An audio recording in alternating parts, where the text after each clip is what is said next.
All right, so we are in your studio, your home studio. Yeah. You have another studio too. Yes. Yes. So you have a lot going on in here. There's so much going on in here. I mean, there's always random stuff going on all the time. And so there's so much to look at. I don't even know where to begin. So pretty much working on, it feels like everything like that I'm working on right now, getting ready to start this guitar. I just finished that guitar for Jonathan Cain from Journey. Wow. Yeah, which is kind of crazy. And then, you know, that one's finished. It needs to be clear coated.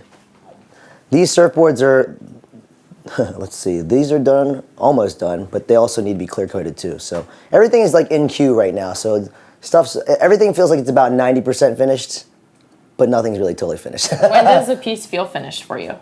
Oh God, when it feels finished. Like, how did you know that this guitar was done? You know, like for me, I'll sit there, I'll stay up all night long. I do these night sessions and I'll stay up all night long and obsess and like, you know, I'll do like one little stroke and look at it for about an hour and just freak out for a little bit. And then I'll go back to it and you know when you just know, you know. I don't know if you know what that feels like, but that's how it is for me. I'll look at it and I don't know. they're like compositionally it looks right, the colors look right, and then I'm like, you know what? That shit feels right. It's done. And then I put my brush down, I walk away, fall asleep. The next day I look at it and then I kind of verify my feelings. But then you put the clear coat on top of it and then just pops everything. And then that's when you're like, holy crap, that looks awesome. I mean, that's what I say to myself sometimes. So did this start as a hobby? I mean, you love surfing, you love music, so you just kind of put it together and started painting? Kinda. I started out with the surfing thing because I was surfing. I went to Charleston, I don't even know how long ago it was, 15 years ago or something like that, and I didn't know there were waves there. And I saw that there was surf, and I was like, oh my God, I'm gonna rent a surfboard. I ended up buying this total piece of shit surfboard and basically rode it, took it home back here, and I was like, this thing looks terrible, so I wanted to fix it. So I fixed it all up, I painted it, made it look like a wood grain surfboard, and then I took it out in the waves, and people were like, holy crap, where'd you get that thing from? And I'm like, well, I just painted it, you know, what up?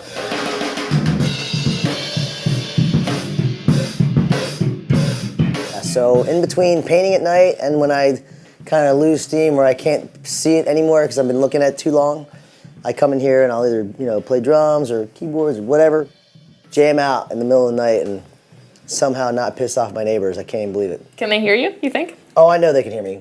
I mean, like, I know these guys are anything? here. They're really, I mean, I got cool neighbors, I guess. I don't know. I think they like us. I mean, I swear that's what the deal is. It's a cool neighborhood. Super cool. You know, 5 Points, man. I mean, I've lived in North Carolina since 1994, over 20 years, and I've lived probably within 2 miles of this house the whole entire time. So I'm a downtowner, but 5 Points is like my jam, man. I love this place. I love this area. There's so many cool people here.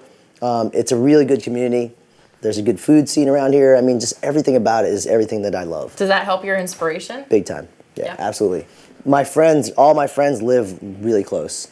And it's funny, there have been plenty of times where I'll call them up in the middle of the night at like 2 in the morning, and some of my friends are a little freaky too, like, you know, so they're other artists. Staying up late too. Oh yeah, they're like, you know, or my friends from the bars and stuff like that, they'll be just leaving and they'll stop by and we'll have full-blown jam sessions at like, you know, 2, 3 in the morning.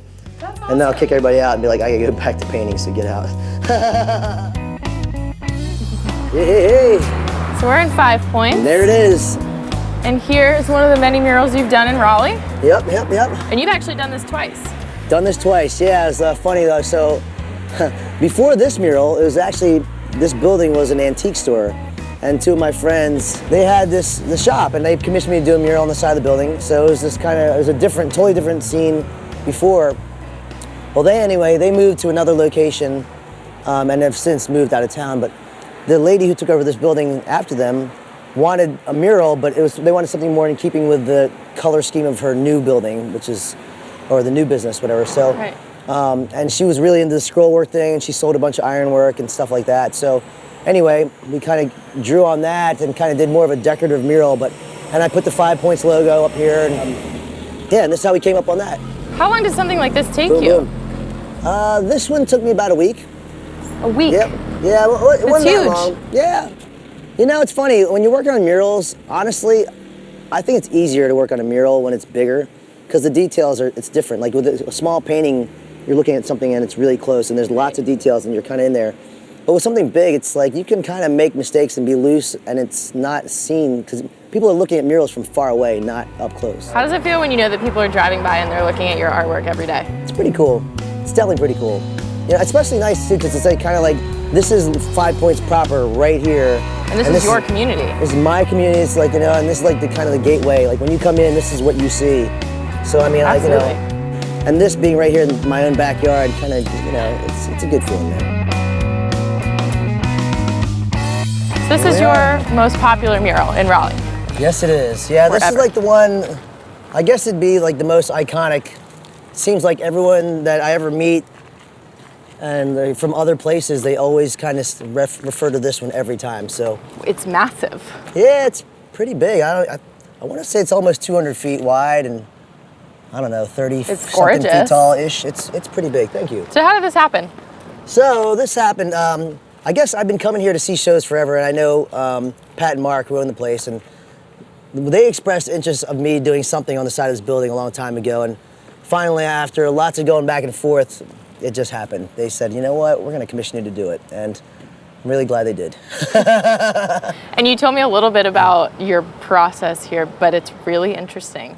Well, I mean, you know, so it was myself and my buddy David and JJ, who worked for me at the time, or with me at the time.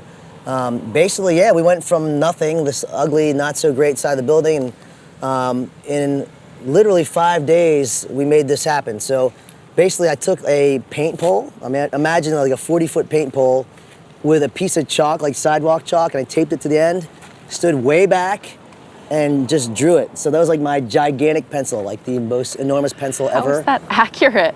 I don't even know, man. It just was. But I kind of just drew that up, and then, you know, had JJ and David start on the backgrounds, and once it was like kind of sketched out in chalk, it was pretty easy, you know, just drop color. So, you know, yeah, it's cool. Well, I love it. Well, cool, cool, cool. And I think Raleigh loves it. Viva Raleigh! Hey, love you all.